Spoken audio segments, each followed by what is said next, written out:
ఓం సాయిరామ్. ఈరోజు సాయి స్ఫూర్తిలో ప్రేమతో కూడిన పరోపకారమే దైవానికి ప్రీతికరం. దైవాన్ని ఆరాధించే వారి హృదయం ప్రేమతో నిండి ఉంటుంది. ఆ ప్రేమే దైవ స్వరూపం. ఆకలితో బాధపడే వారిని చూస్తే హృదయం కరిగి వారి కడుపు నింపాలనిపిస్తుంది. ప్రతి మనిషికి ఈ జాలి సహజంగా ఉంటుంది. అయ్యో పాపం అనిపిస్తుంది. ఎవరెలా ఉంటే నాకేం అనుకోలేరు. కానీ దానం చేయడానికి, తన సంపద వదులుకోవడానికి స్వార్థం అడ్డు వస్తుంది.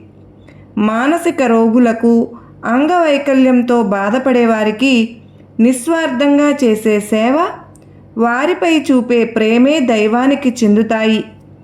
పరోపకారమే గొప్ప పుణ్యం. ఇతరులకు కీడు చేయడమే మహాపాపం. స్వార్థం తల ఎత్తిన చోట ప్రేమమయుడైన దైవం ఉండడు.